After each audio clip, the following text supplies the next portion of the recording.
It's biome ranking time. You all seem to like the last video, so we're doing a sequel, but for below 0. Nearly everything here is the same, but a couple of you suggested I should add an energy category. I'll be doing that, alongside merging the style category with ambience. Other than that, everything's the same. Biomes will be graded in each category from 1 to 10, and ranked on their combined total. So, without further ado, let's get into the list. Coming in last place with 17 points is the Void. While it's far from the worst biome in the game, I can't say I'm surprised at where it ended up. It just scores so badly in the resource, energy, and safety categories that it's really hard for it to catch up. The best thing about this biome is the ambience. It leans more into the creepy aesthetic, which is one we don't get to see a whole lot of. Great biome, just not very practical. Moving up to 18 points, we have the Fabricator Caverns. This is one I did not expect to see so far down, but I guess it makes sense. With no geothermal activity, you're gonna have to use reactor rods, and it's safe to say this biome's lackluster convenience and safety scores aren't doing it any favors. With 19 points is the Glacial Connection. This lesser-known biome comprises a long passageway between the West Arctic and the Glacial Basin. Unfortunately, this place should probably stay as a pass-through, as it suffers in every category with the exception of safety. Entering the first of several frozen, rocky biomes, we have the East Iceberg Zone. The rocky, barren stretches of this region are rather unremarkable, with one key exception. Near the center of this biome sits a large caldera. Alongside having some higher-level resources, the spot could make an excellent base location. Just be aware of the chelicerae that patrols nearby.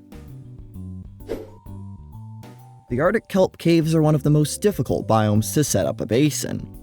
The region's biggest deficit is its size. You can fit a base down here, but finding a good location is going to be difficult. And unless you like the ambience, there isn't really much of a reason to live here.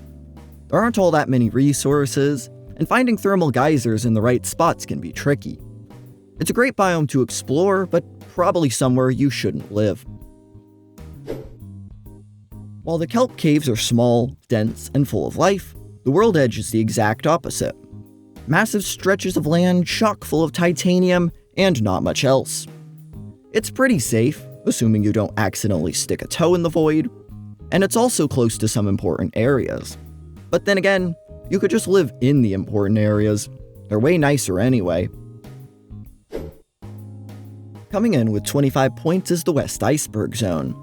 This zone edges out its eastern cousin for a couple reasons.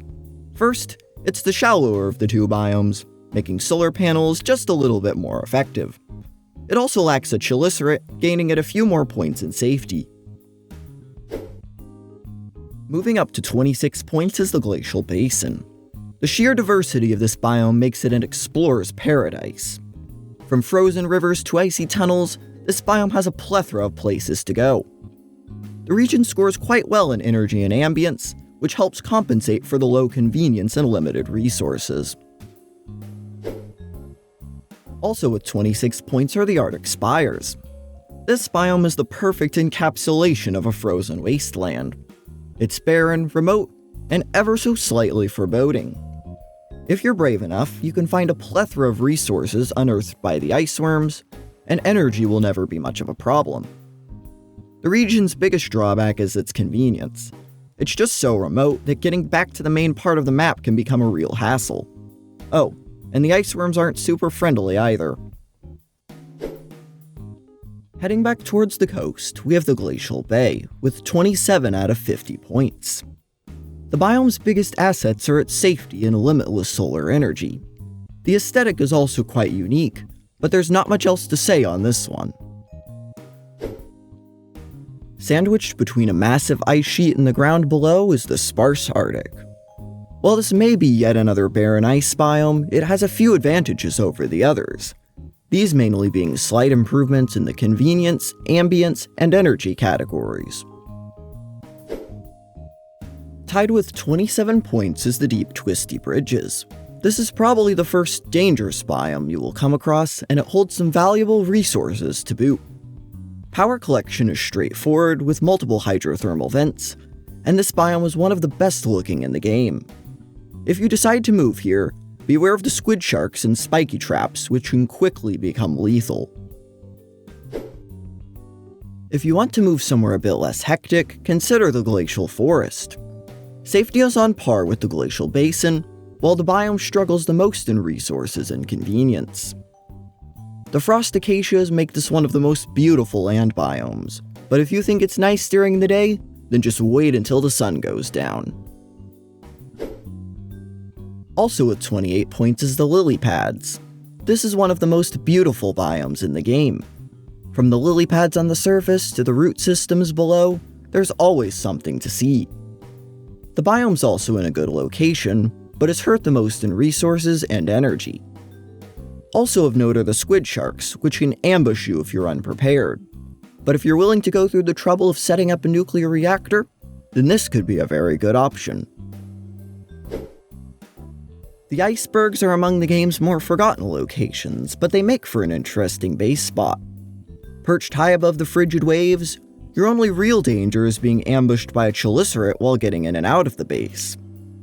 Like every other surface location, energy is abundant, and you can even find some precious materials, albeit in small quantities, hidden away in the icy caves. The biggest drawback here is the commute, but I suppose it could be worse. The deep Lilypad caves are one of the most mysterious biomes on planet 4546b.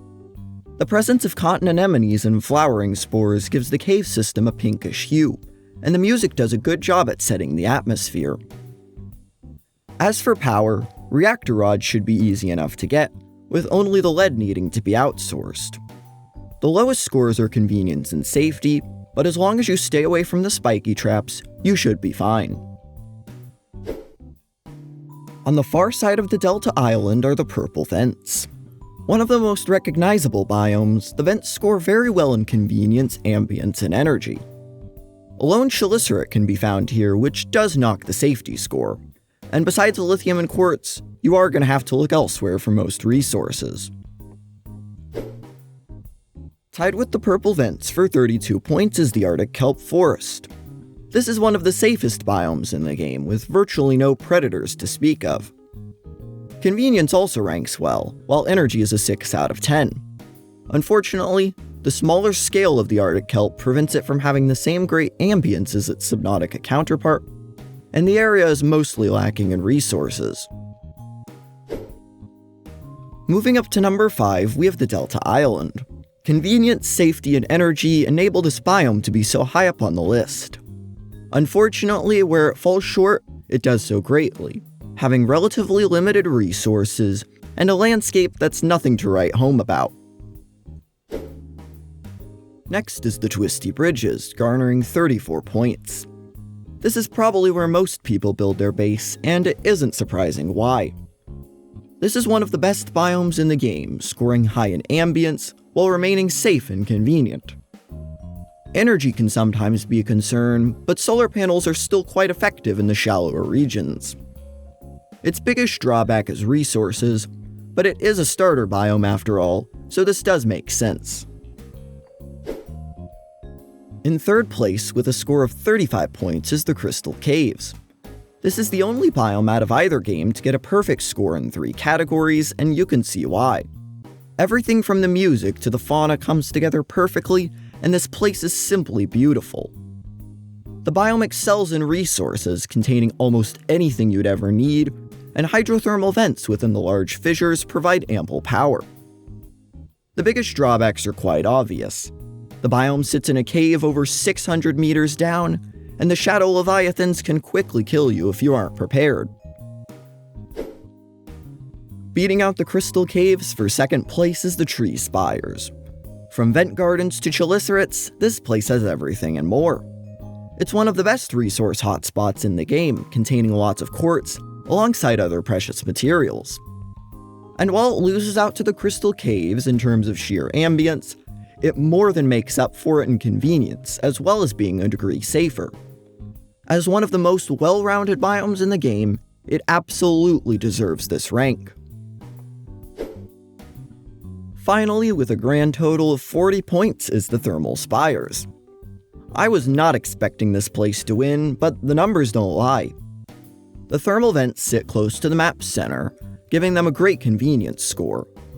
Energy is also easy to come by, including what may just be the best thermal spot in the game. As for resources, the thermal vents are home to the Copa mining site, which holds a myriad of precious metals. The only category hurting the biome is ambience. There just isn't much in the way of flora, but if this doesn't bother you, then the thermal vents might just be your best bet.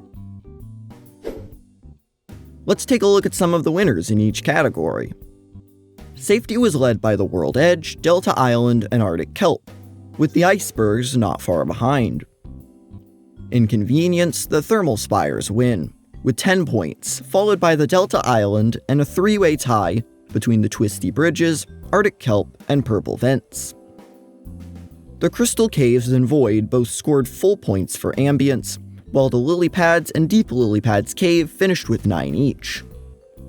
Resources were won by the Crystal Caves, Tree Spires, and Thermal Spires with 10, 9, and 8 points respectively. And these 3 biomes would also earn full points in energy. Again, I'm surprised by just how close everything was, but I guess it goes to show that almost everywhere has something to offer. My personal favorite spot is the Deep Lilypads Cave, but tell me yours in the comments below. Also, thank you for 10,000 subscribers. The channel growth these past few months has been insane, and I look forward to making even more videos for you in the future.